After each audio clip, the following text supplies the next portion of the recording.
করলে অসুবিধা ওই এক সালাউদ্দিনের সব পাগলা হয়ে গেছে।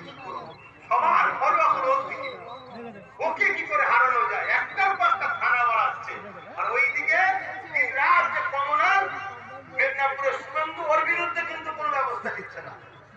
কথা বলে হচ্ছে তো যাই হোক, সালাউদ্দিন আইবি 12,000 সৈন্য নিয়ে রওনা দিয়েছে। গোপন সূত্রে খবর পেয়েছে মসজিদে আকসাকে 4 লক্ষ সৈন্য ঘিরে রেখেছে। কত? 4 লক্ষ। সালাউদ্দিন আইবির হাতে কোথায় 4 লক্ষ আর কোথায় 12,000? আর তখন সেলিবিয়া সৈন্য পৃথিবীর শ্রেষ্ঠ সৈন্য, তাদের মোকাবেলায় সালাউদ্দিন আইবি বক্তব্য দিচ্ছে, আমার সৈন্যরা 4 লক্ষ সৈন্য সেলিবিয়াদের, আমার 12,000 বিরাট বড় লড়াই হবে। এই লড়াই আমি সালাউদ্দিন তোমাদেরকে জোর করবো না, যার ইচ্ছা ঘরে ফিরে যেতে পারো, তবে আমি সালাউদ্দিন যাবো। 12,000 বললো, হুজুর আমরা অন্য কারো সৈন্যরা, সালাউদ্দিন আইবির সৈন্য যিনি তাহাজ্জুদ ছাড়া ঘুমাই না। জোরে বলুন সুবহানাল্লাহ।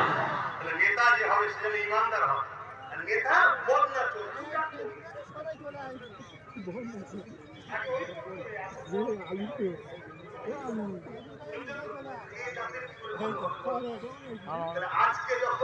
আজকে যখন আল্লাহ নবী বংশের ছেলেকে দিয়েছে, তার সাথ দিয়ে দরকার আছে না?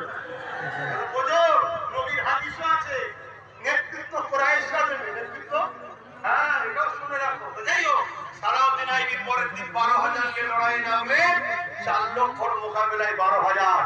ভাবতে অবাক লাগে, ইমানের পাওয়ারের কাছে 4 লক্ষ পরাজিত হতে বাধ্য হলো, মসজিদে আকসা উদ্ধার হলো। জোরে বলুন সুবহানাল্লাহ। সবাই আনন্দ করছে, খুশি করছে।